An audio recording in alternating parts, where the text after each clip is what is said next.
Isang mabiyayang umaga po sa atin mga kagarden. At ganito pa rin ang panahon sa amin, nakulimlim pa rin.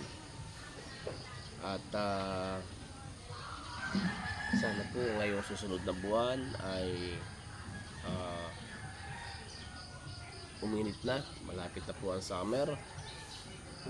At talagang ang tao ay sobra ng siguro na na hindi naman na bagay na purhisyo, hindi naman na purhisyo dahil yan po ay buwanan o taon-taon na dumadating. May tag-ulan at tag-araw, summer po, at saka yung pag December naman ay di tag-ulan, kaya malamig.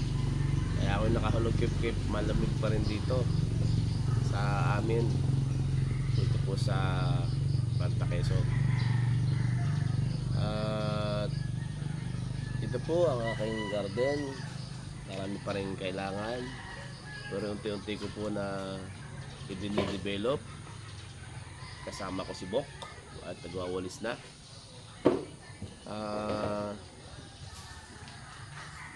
Asahan niyo po na mas marami pa akong gagawin para mapaganda at maisaayos itong aking mga halaman. Magamat talagang marami ding akong halaman na napurhisyo gawa ng nakaraang bagyo. At pag ganitong tag-ulan, yung umaatake yung mga uod, hindi naman ma-spray at gawa ng maulan. Pag in-spray at umulan, bali wala po ang gamot. Kaya sa tulong ni Bok, kaming dalawa ay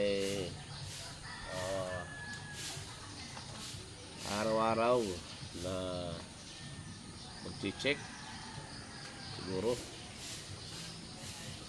kung ano nang dapat tingnan, kung alin ang dapat ayusin. At maraming po salamat uli sa panunood, ng nasawang panunood ng aking pagbablog at dinenan.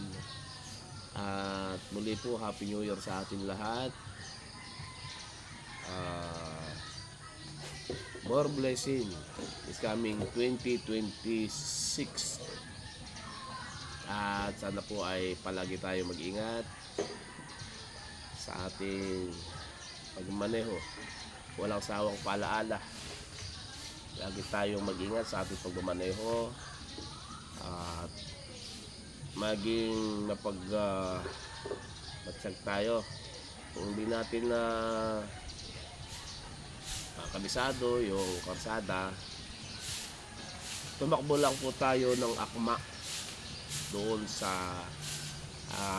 sitwasyon ng kalsada para po maiwasan ang disgrasya.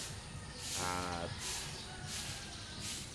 tuwing may aatras, nakita natin na nakalabas na yung kanyang puwitan ng sasakyan, magbigay na po tayo. At minsan sa pagmamadali tayo, lalo tayo natatagalan, nagkakaroon ng aberya. At muli po, maraming salamat sa inyong walang sawang panunood.